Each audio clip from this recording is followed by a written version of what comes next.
There's an image that comes to me sometimes, late at night, when I'm thinking about the people who find their way to this channel. People who are hurting in ways that are hard to put into words. I picture someone holding a cup of tea that's gone cold, sitting at a kitchen table, maybe. The house is quiet. Everyone else is asleep. And they're just sitting there with this thing they've been carrying, this weight that doesn't have a name yet. Or maybe it does have a name, and that name is still too raw to say out loud. And I think about what infidelity does. Not the way it's talked about in movies, dramatically, loudly, but the real version, the quiet version, the version that happens in ordinary houses, in ordinary marriages, between two ordinary people who once stood in front of their families and made promises they meant. Imagine something you have held in your hands every single day. Something so familiar, so constant, that you stopped thinking about it consciously. You just knew it was there. The way you know your own heartbeat is there, or the way you know the floor will hold you when you step out of bed in the morning. You didn't have to think about it. It was just solid. It was just yours.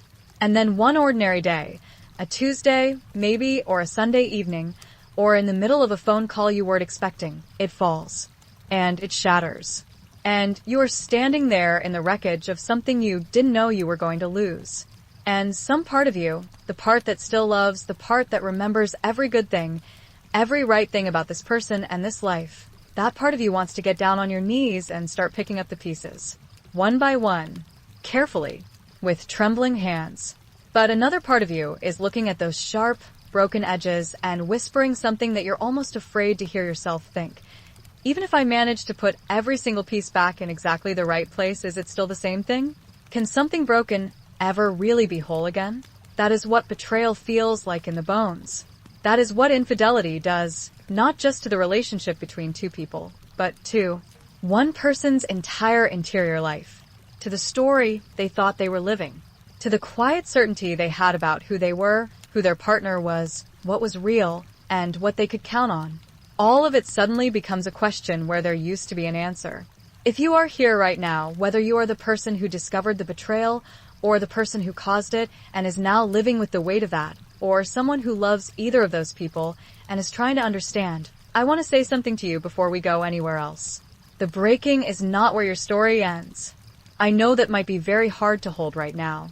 I'm not asking you to feel it yet. I'm just asking you to let it sit nearby while we talk.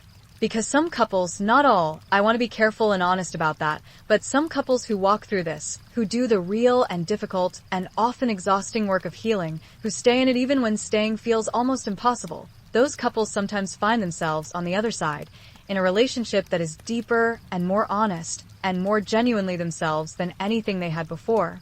Not in spite of the breaking, but because the breaking showed them things about each other, about themselves, about what love actually is when it's stripped of everything comfortable and convenient that they never would have seen any other way. Today on Secure Love Psychology, we're going to walk through exactly what that path looks like. 5 stages, real tools, grounded in attachment science and the Gottman Method, and honestly, in a profound respect for how hard this is and how much courage it takes to even try. You deserve more than someone telling you to forgive and move forward. You deserve a real map. And that's what I'm going to try to give you today. Stay with me. What we're about to talk about might be one of the most important conversations you have this year. I want to start before the 5 stages. I want to start a little further back than that because there is something I think needs to be understood first, really understood in your body, not just in your head, before anything else is going to make sense. I want to talk about what infidelity actually does. Not the moral dimension of it, which is its own conversation, but the neurological dimension, the attachment dimension. What happens inside a human being when the person they trusted most in the world turns out to have been living a secret life. Because infidelity is not simply a bad thing that happened in a relationship. In the language of attachment science, the science that studies how human beings form bonds and what happens when those bonds are threatened, infidelity is what researchers call an attachment injury. And not a small one. Not the kind that stings for a while and then fades. The most severe kind. Dr. Sue Johnson, the therapist and researcher who developed emotionally focused therapy, which is one of the most evidence-based approaches we have to helping couples heal, describes attachment injuries as moments when one partner needs the other in a fundamental way and the other person is not only absent but is actively, secretly, choosing something else. When the person who is supposed to be your safe place, the one whose arms are supposed to be home, turns out to be the source of the most profound danger you have ever encountered. And what makes infidelity so particularly devastating, in a way that sets it apart from many other kinds of relational wounds, is the deception that almost always accompanies it. It's not just that something happened. It's that while it was happening, you were being looked in the eye and told, in words or in the silent language of everyday life, that everything was fine, that you knew what was real, that you could trust your own perceptions. And then you find out you couldn't. That particular unraveling.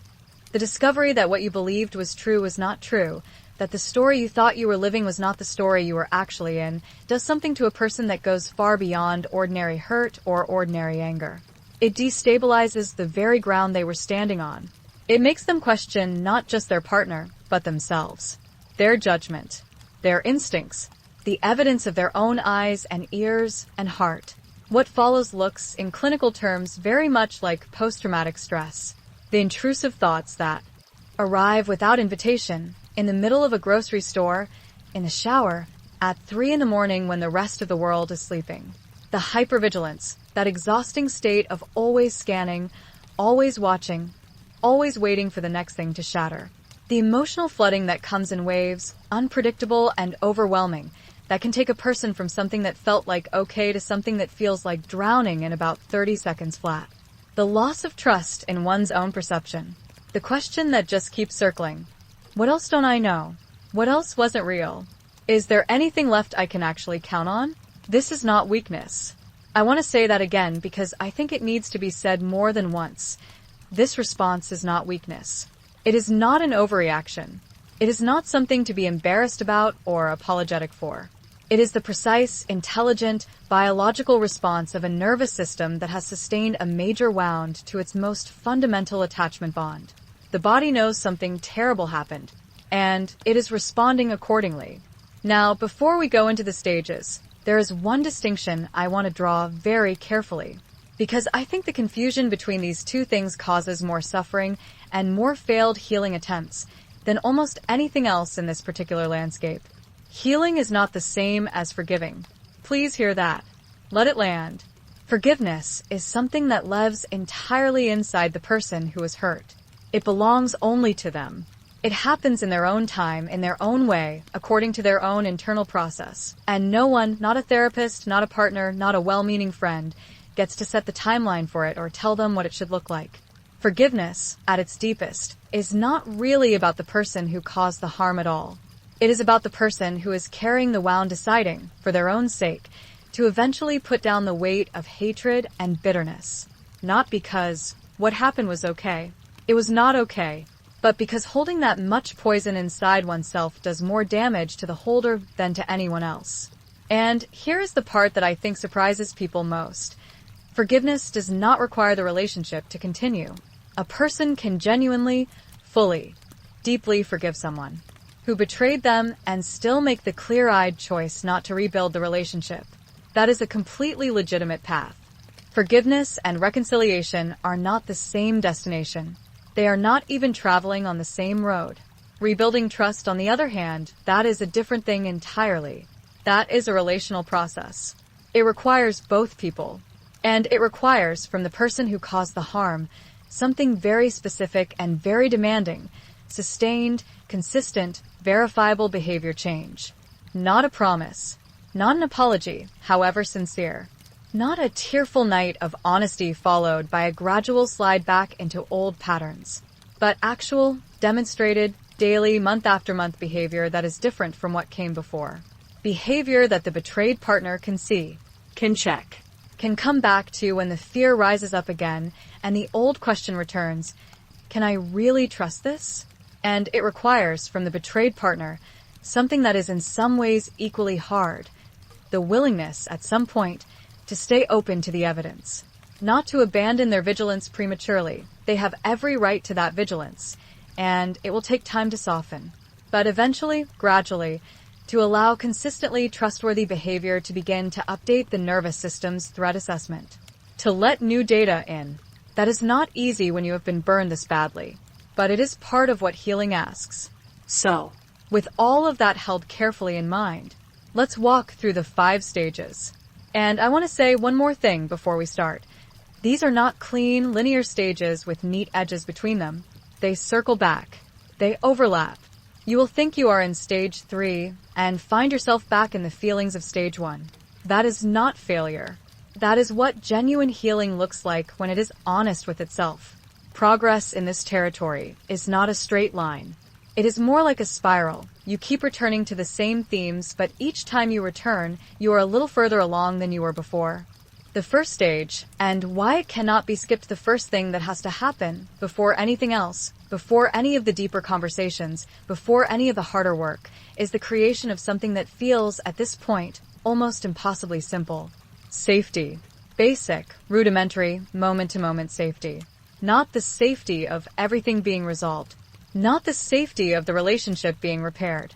Not the safety of knowing what the future holds.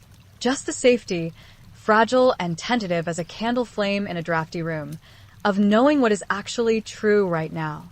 And creating that requires one thing from the person who caused the betrayal that is, in my experience, the thing they most want to skip past or abbreviate or negotiate around. Complete transparency. I have seen couples attempt to begin rebuilding before this foundation is in place. I have watched them try to have the deeper conversations, the healing conversations, while the ground beneath them is still shifting. And I have watched those attempts collapse, every time, because you cannot build anything real on a foundation that is still uncertain. You cannot ask someone who has just discovered that their reality was constructed on a lie to begin trusting a new version of reality until the old deception has been fully, unambiguously, verifiably dismantled. What does complete transparency look like in practice? It is not one dramatic conversation. It is a way of being day after day that makes secrecy impossible. It means that contact with the affair partner ends, not is reduced, not becomes more careful, ends. And not just ends privately behind the scenes in a way that the betrayed partner simply has to take on faith. Ends in a way that can be seen. The details of how that ending happens, what barriers are put in place, what the plan is if that person appears again, how the betrayed partner can know concretely that the contact is over, those details are worked out together. The betrayed partner is not simply reassured. They are included. It means that questions get answered. All of them. Even the same questions, asked again and again, because the traumatized mind circles the wound searching for a way to make sense of something that does not make sense. If you are the betraying partner, and your partner is asking you the same question for the 7th time, I want you to understand something. That repetition is not manipulation. It is not an attempt to torture you. It is what the healing brain does when it is trying to integrate something traumatic. It is like touching a sore tooth with your tongue over and over, not because you enjoy the pain, but because you are trying to confirm that what you felt was real. Answer the question, honestly, with patience, every time. It means the phone is accessible. The calendar is shared. The whereabouts are communicated, not because your partner is controlling you, but because you spent months or years using privacy as a cover for something that destroyed their sense of reality. The cost of that is a period of radical openness that is proportional, directly, mathematically proportional, to the extent of the deception that preceded it. I know this will feel, to many betraying partners, like punishment, like not being trusted, like being treated as someone who cannot be left alone. And I understand why it feels that way, but I want to offer a different way of thinking about it. Gottman calls this stage atonement. And atonement, in his framing, is not a feeling and it is not a moment. It is a practice. It is the daily, unglamorous, sometimes deeply uncomfortable work of showing up in a way that is fundamentally different from how you showed up before. It is being where you said you would be, being reachable, being honest when honesty is inconvenient. And doing all of this without waiting for your partner to first show signs of healing or gratitude or progress. The atonement comes first. The trust comes after, not the other way around. The safety that gets built in this first stage is not the safety of things being okay. Things are not okay. The safety that gets built here is much more basic than that, and in some ways, much more essential. It is the safety of knowing what is real.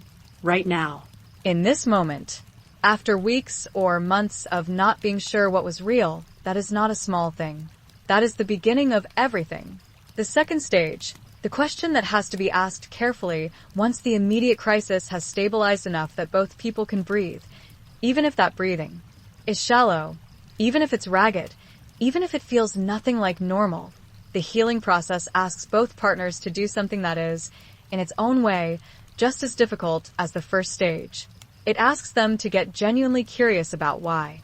And I want to spend some real time with this, because I have seen this question handled so badly in so many directions that I think it deserves very careful attention. On one side, there is the pull, and I understand it, I really do, for the betraying partner to use the exploration of the why as a runway toward justification. The relationship had been struggling for a long time. I felt completely invisible for years. We hadn't been truly close in so long, I couldn't remember what close felt like. These things may be entirely, heartbreakingly true. And none of them, not one, not even the most genuine and legitimate feeling of loneliness and disconnection, explains the choice to lie. There is a canyon between context and excuse, and staying on the right side of that canyon is one of the most important things the betraying partner can do in this stage. On the other side, there is the pull, equally understandable, for the betrayed partner to simply refuse the question. To say, with the full force of their pain, there is no why that changes what you did. There is no explanation that makes this okay. And they are right that no explanation makes it okay. They are absolutely right about that. But if the why is never genuinely explored, then both people are left without the information they need to actually change anything that matters. And if nothing changes, at the level of the patterns, the dynamics, the unaddressed wounds and unspoken needs that created the conditions in which the affair became possible, then whatever is rebuilt is being built on the same foundation that gave way before. So, what does genuine exploration of the why actually look like when it's done with integrity? It looks like the betraying partner sitting, often with the support of an individual therapist, in real discomfort. Not the discomfort of being found out, though that is real enough. The deeper discomfort of asking themselves honest questions about their own inner life. What in my history made this possible? Not the affair as a single act, but the capacity to live in two realities simultaneously. To look at someone I love and hold a secret of this magnitude. Where does that come from? What needs were going unmet that I never found the words to express? What did I believe about myself and about this relationship that led me here? It looks like looking honestly at the relationship, and I want to be very clear about what I mean by this because this part is often misunderstood. Looking honestly at the relationship does not mean distributing blame. It does not mean saying our marriage was struggling, so this happened, so really we both contributed to it. That framing is wrong, and it is harmful, and it asks the betrayed partner to carry a weight that is not theirs. The choice to betray belongs entirely to the person who made it. Period. But the state of the relationship, the distance that had grown, the conversations that were never had, the bids for connection that went unheard, the needs that were never articulated, the quiet disconnection that had become the wallpaper of the marriage, that is something both people participated in creating. And understanding that, without weaponizing it, is part of what makes it possible to build something genuinely different. Dr. Shirley Glass, who spent her career studying infidelity and its aftermath, wrote that most affairs are not the reason a relationship fails. They're a symptom of something that had already been failing for a long time. That doesn't make the affair less harmful. It makes understanding the underlying illness more important. And for the betrayed partner, this stage asks something that is genuinely and honestly hard. The willingness to sit in the same room with difficult truths about the state of the relationship, truths that may touch things they wish had been different, choices they might have made differently, without hearing those truths as an accusation. Without hearing, our marriage was struggling, as therefore what you did to me was partly my fault. It is not. But holding both of those things at once, the truth about the relationship and the non-negotiable truth about where responsibility lies, requires a level of emotional steadiness that takes time to develop. Which is why this stage comes after stage 1, not before. The third stage, when falling apart is actually the right thing to do, there is a particular kind of pressure that builds up around the betrayed partner in the weeks and months after discovery. And it comes from everywhere, from the betraying partner, who desperately needs to feel that progress is being made. From family and friends who don't know how to hold someone in this much pain for this long and start to get uncomfortable. From the betrayed partner's own internal voice, which tells them they should be further along by now, they should be more together by now, they should be able to get through a full day without this weight pressing down on them. And what I want to say to every single person who is experiencing that pressure is this. The emotional reality of what you are carrying is not a sign that you are doing it wrong. It is a sign that you are doing it honestly. The grief of infidelity is not a single thing.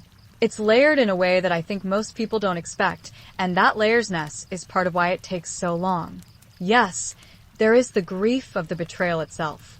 But there is also the grief of the relationship you thought you had, the one that turns out to have been, in some significant ways, a story you were told rather than a reality you were living. The grief of the future you were counting on. The grief of the version of your partner you believed in, the person you built your entire sense of safety around, and the confusion of still loving that person while also feeling like a stranger was wearing their face. And underneath all of it, maybe the quietest and most complicated grief of all, the grief of innocence, of the time before, when you could wake up in the morning and trust that what you had was what it appeared to be. The rage is also real. Of course it is. It would be strange if it weren't. And it needs to be expressed. It needs somewhere to go, because grief that has nowhere to go turns into something harder and more fixed, something that can outlast and outpace the relationship's capacity to survive it. But the rage in this context carries a particular risk, expressed directly and uncontained at a partner who is trying to repair. It can inadvertently trigger the defensive shutting down that makes the betrayed partner feel even more unheard, which intensifies the rage, which deepens the shutdown. It is a cycle that can spin a long time before anyone realizes they're in it. This is one of the most important reasons, not the only one, but one of the most important, for professional support during this stage. A skilled therapist, individual, or couples creates a container for the enormity of what is being felt. A place where the full force of it can be expressed without the expression itself becoming an obstacle to healing. Where the betrayed partner can say everything without editing, without protecting anyone, and have that received by someone who is trained to receive it. And where the betraying partner can learn to stay present to their partner's pain without collapsing into defensive self-protection that centers their own guilt rather than the other person's wound. The fear is the last to arrive and the slowest to leave. Grief and rage move in waves. You know them by now if you've been in this long enough. They surge and they recede, and gradually, over months and sometimes years, they come less often and with less force. But the fear has a different quality. The hypervigilance. The flinching when your partner's phone screen lights up. The cold slide in your stomach when they're 10 minutes later than they said they'd be. The inability to simply take anything at face value. Because once your face value is wrong, the nervous system does not quickly volunteer to trust it again. The fear, left completely unmanaged, can become its own problem. It can lead to patterns of testing and checking that actually recreate the very distance the betrayed partner is terrified of. It can make genuine reassurance feel soothing in the moment but ultimately unbelievable because the reassurance arrives and is momentarily calming, and then the fear returns and the cycle restarts. It can trap someone in a state of constant alarm that makes it almost impossible to be present in their own life, let alone in the relationship they're trying to decide whether to save. The goal of this stage is not to make the emotions go away. You cannot make them go away, and any attempt to do so, whether it's through distraction or through the kind of spiritual bypassing that says just choose forgiveness and keep moving, or through the good-intentioned but ultimately hollow advice of people who love you and can't bear to see you hurting, any attempt to bypass these emotions rather than move through them simply pushes them underground, where they continue, quietly, in the dark, doing damage that doesn't have a name yet. The goal is to give them a shape, a container, a way of being felt and expressed that allows them to move through the body and the mind and eventually begin to loosen their grip, not all at once, not without effort, but genuinely over time. Healing has its own rhythm, and trying to speed it up by sheer will usually just delays it. The fourth stage, slow, unglamorous, and absolutely essential. There is a phrase I come back to constantly when I think about what real trust rebuilding looks like after something this significant. It comes from the heart of attachment theory, from the work of John Bowlby, who spent his life studying how human beings form bonds and what those bonds need to survive. The phrase is secure base. A secure base is not just the presence of another person. It is the reliable, predictable, consistent presence of another person. It is the lived experience, accumulated over many small moments, of reaching and being met, of needing and being answered, of vulnerability being received with care rather than with absence or harm. It is what the nervous system learns through repeated experience rather than through promises or intentions when it begins to believe, this person is here. I can count on them. It is safe to need them. In a marriage after infidelity, the secure base has been, there is no gentler way to say this, destroyed. The person who is supposed to be the most reliable anchor in the betrayed partner's world turned out to be, in the most intimate and essential way, a source of danger. And the nervous system, which learned once what danger felt like from this source, cannot simply be told to learn something different. It has to actually experience something different, many times, in ordinary, small, unremarkable ways, over a long stretch of time. That is the work of this stage. And I want to be honest with you about what it actually looks like because I think sometimes people expect it to look more dramatic than it is. It looks like doing what you said you would do. Every time. Not most of the time. Not usually. Every time. Being where you said you'd be. Coming home when you said you'd come home. Answering when you said you'd be reachable.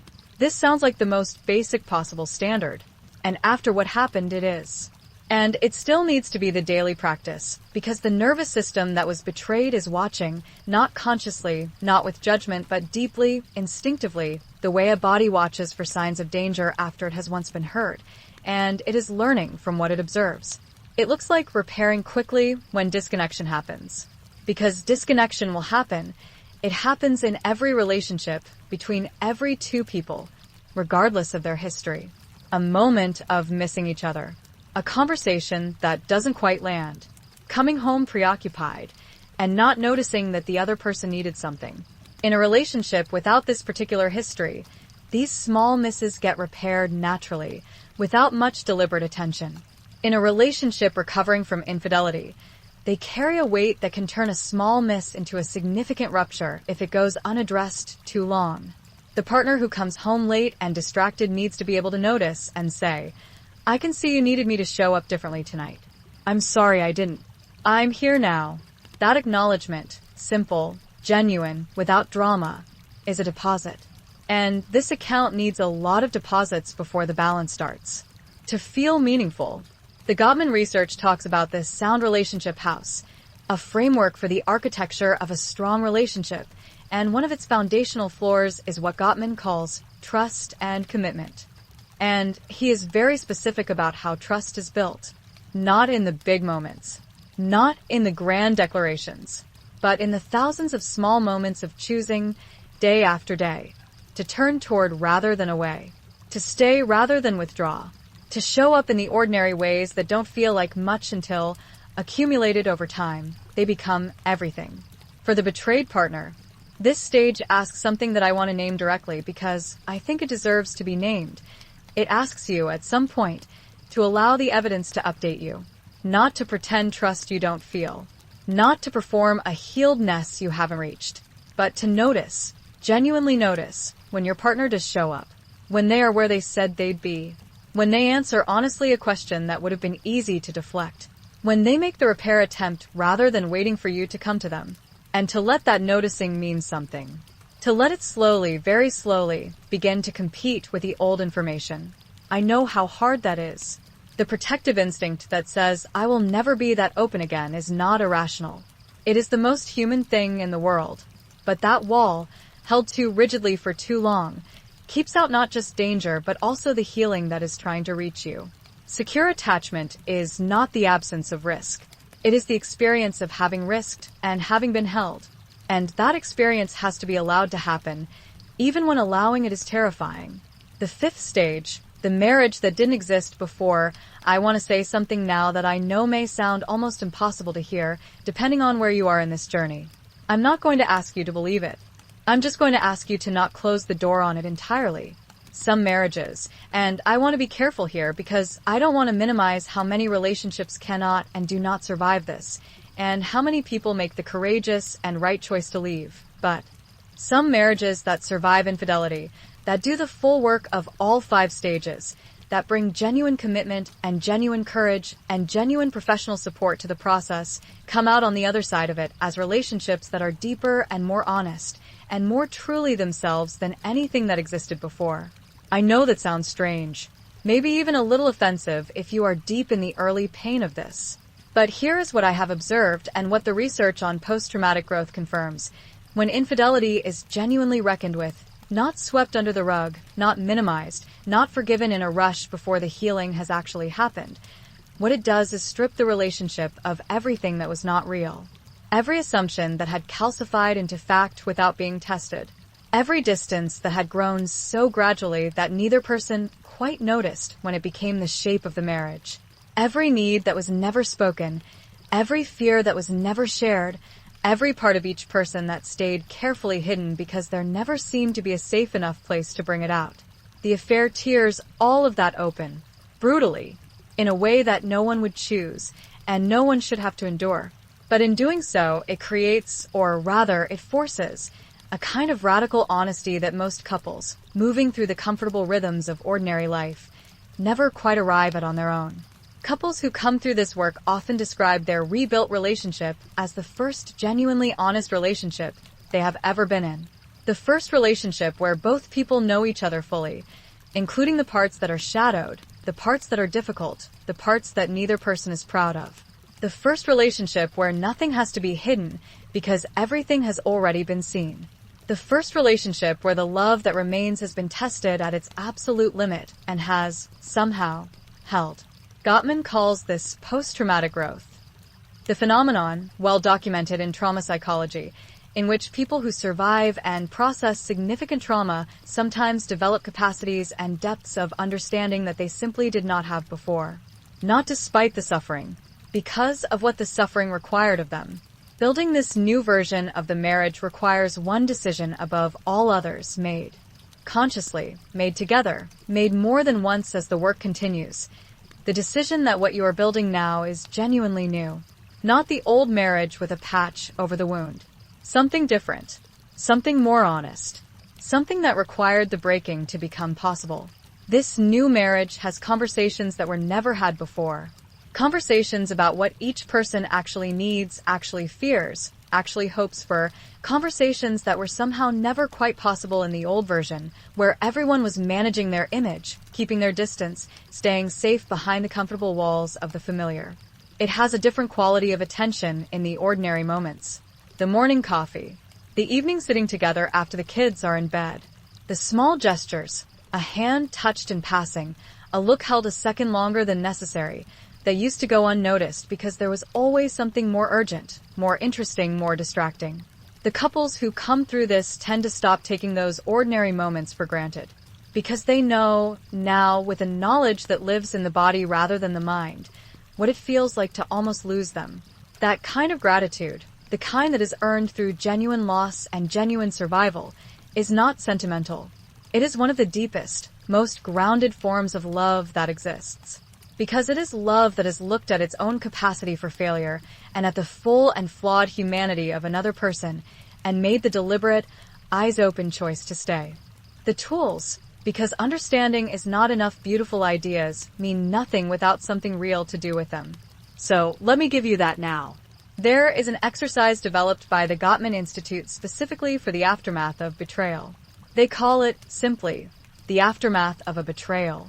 And while it was designed as a therapeutic intervention, something done with a skilled couples therapist holding the container, its principles are accessible to any two people who approach it with the necessary seriousness and care.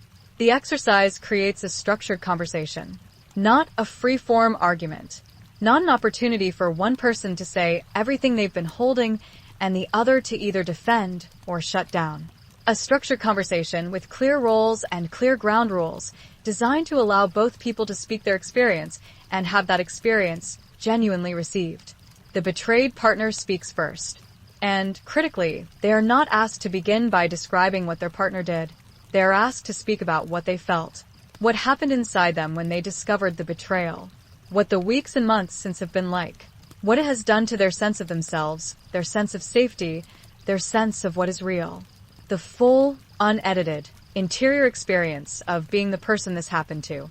The betraying partner's only role during this portion is to listen, not to explain, not to contextualize, not to defend, just to listen and then to reflect back, not to agree with a version of events, but simply to demonstrate that they have heard. What I understand you to be saying is that you felt completely blindsided, that the ground disappeared beneath you, that you've been questioning everything you thought you knew about us, about yourself, about what was real. Is that right? That reflection, simple, genuine, free of defensiveness, is one of the most healing things the betrayed partner can receive. To feel heard, fully heard, without having their experience minimized or redirected or made about someone else. Then the roles shift. The betraying partner speaks, not to defend or explain or contextualize, but to share something that requires its own kind of courage, their genuine understanding of the harm they caused. Not, I'm sorry you're hurting. The betrayed partner's nervous system knows the difference between that and a real apology, and the difference matters, but something honest and specific. I understand that what I did took something from you that I had no right to take.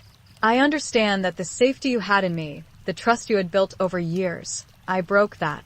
Deliberately. While you were living as though everything was real. I understand that. And I am not asking you to be okay with it or to move past it before you're ready.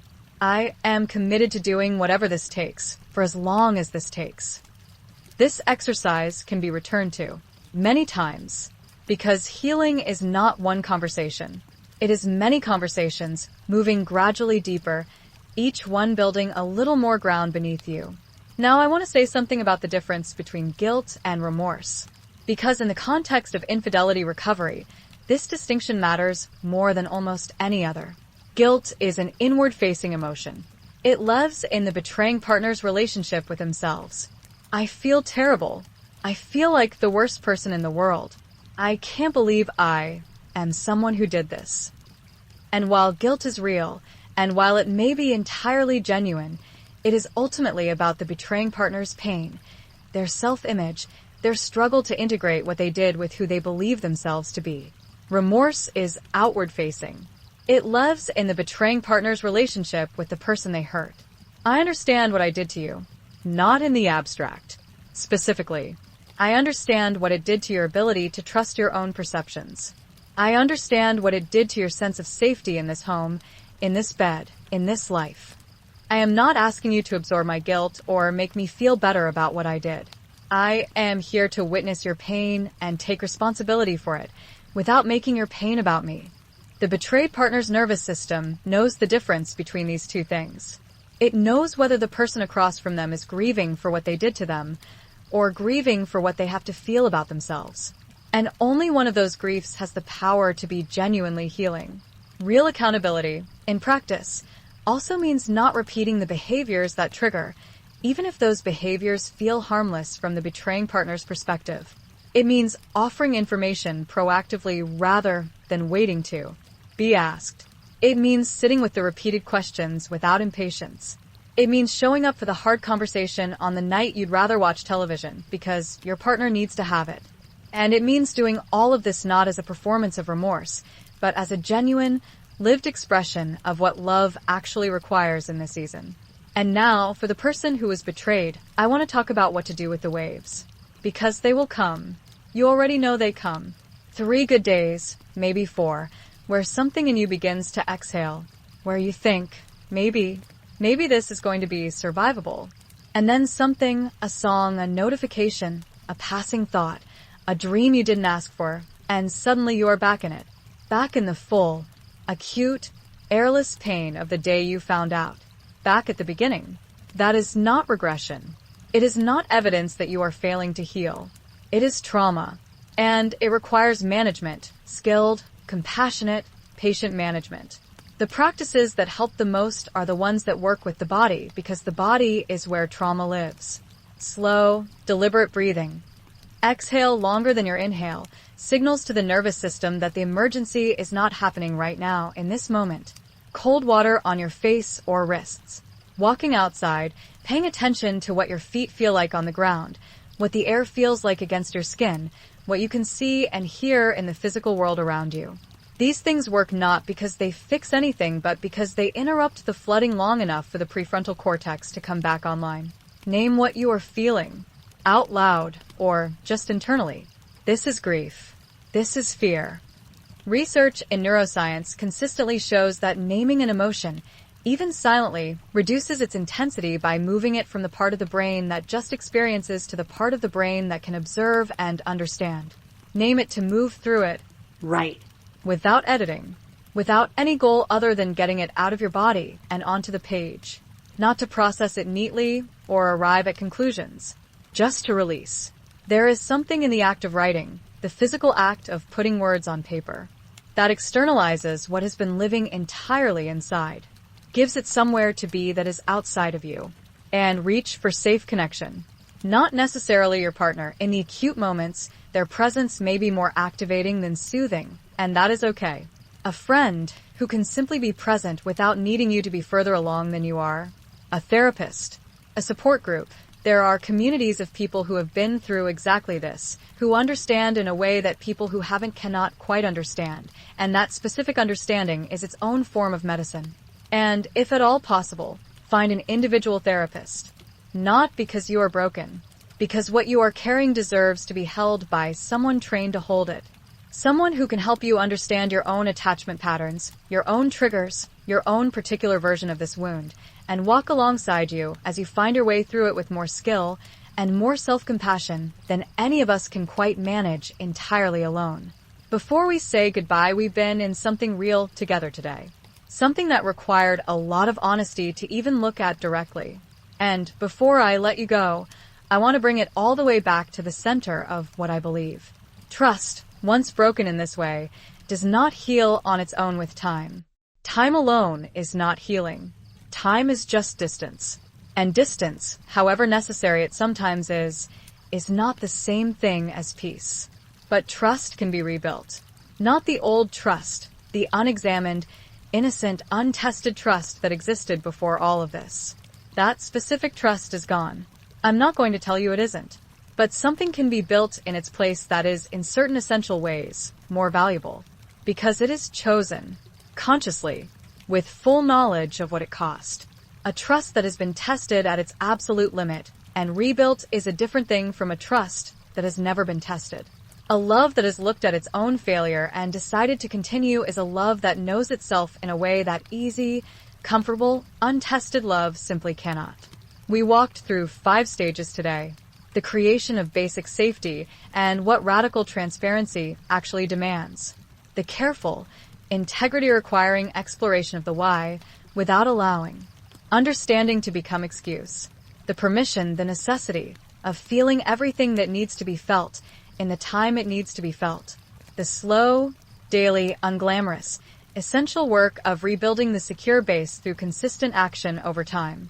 And the possibility, real, hard one, not available to everyone but genuinely possible, of a new marriage. One that is more honest, more intentional, more fully alive than what existed before. And we talked about what to actually do. The aftermath of a betrayal exercise, and what it looks like to have the conversation that genuinely moves things. The difference between guilt and remorse, and why your nervous system knows the difference even when your mind tries to ignore it. And the self-soothing practices, the grounding, the naming, the writing, the reaching that help you move through the waves rather than being pulled under by them. None of this is fast. None of it is simple. And not every relationship can or should survive what infidelity does to it. That is a truth I will always hold alongside the hope. Sometimes the most loving thing two people can do is separate with dignity and care and do their healing in separate lives. That is not failure. That is sometimes wisdom. But for those who choose to try, who bring genuine commitment to every stage, who get the professional support this deserves, who hold each other's full humanity even in the moments when that humanity is the most difficult thing to see, what is possible on the other side of this is extraordinary. If you are in this journey right now, on either side of it, at any point in it, I want you to do one thing. Just one. Comment the word trust below this video. You don't have to explain anything. You don't have to share your story. Just let that word be your quiet way of saying, I am here. I am doing the work. I am not giving up yet. You will not be alone in that comment section. And that matters more than I can quite say. If this video found you at exactly the moment you needed it, if something here named what you've been living through and gave you even a small amount of clarity or ground to stand on, please share it with someone who is walking through this too. You may never know whose life your share reaches, but it will reach someone. It always does. And subscribe to Secure Love Psychology. Come back every week, because healing is not a single destination you arrive at. It is a practice. A long, imperfect, deeply human practice. And you deserve to practice it with people who take it as seriously as you do. Take extraordinary care of yourself. What you are doing is brave. It is genuinely, quietly, every single day brave. And it matters enormously. I'll see you in the next one.